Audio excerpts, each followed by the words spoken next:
Lukas 8 ayat yang ke-15, yang jatuh di tanah yang baik itu ialah orang yang setelah mendengar firman itu menyimpannya dalam hati yang baik dan mengeluarkan buah dalam ketekunan.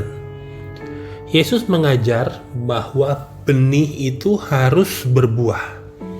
Tidak cukup benih itu hanya bertumbuh, karena tanaman jagung saja kalau hanya bertumbuh tidak ada buahnya maka tidak ada gunanya.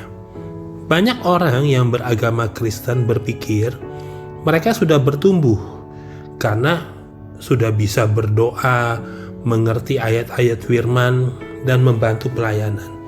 Mereka lupa bahwa tujuan firman itu adalah berbuah. Artinya menghasilkan buah roh, yaitu kasih, sukacita, damai sejahtera, dan seterusnya. Bagaimana benih itu bisa sampai berbuah? Kalau benih itu jatuh di tanah yang baik, kalau firman yang didengar jatuh di hati yang baik, maka pasti akan berbuah. Bagaimana menjadi hati yang baik? Itu tidak bisa otomatis, tidak bisa hanya didoakan, tapi harus dibentuk atau dikerjakan. Tanah yang baik atau hati yang baik itu pasti tidak ada unsur yang pertama, firman tidak dicuri oleh iblis. Bagaimana iblis mencuri firman? Melalui omongan-omongan orang yang bukan kebenaran. Hati yang baik, pasti firman itu tidak dicuri oleh omongan-omongan orang yang bukan kebenaran. Yang kedua, hati yang baik itu pasti tidak ada unsur batu-batu. Batu-batu itu menggambarkan keinginan-keinginan diri sendiri untuk memuaskan diri sendiri.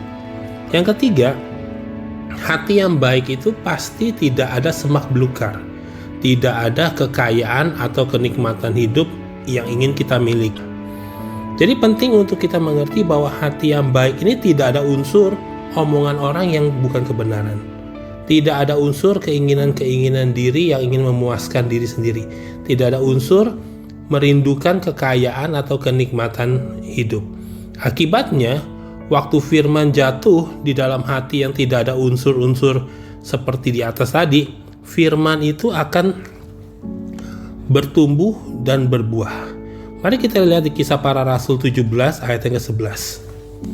Orang-orang Yahudi di kota itu lebih baik hatinya daripada orang-orang Yahudi di Tesalonika, karena mereka menerima firman itu dengan segala kerelaan hati, dan setiap hari mereka menyelidiki kitab suci untuk mengetahui apakah semuanya itu benar demikian.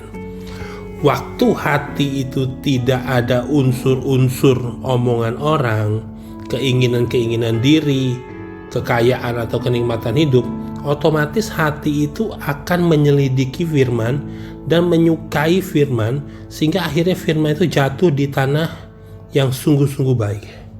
Saudara, penting untuk kita mengerti bahwa firman yang kita dengar itu butuh hati yang baik.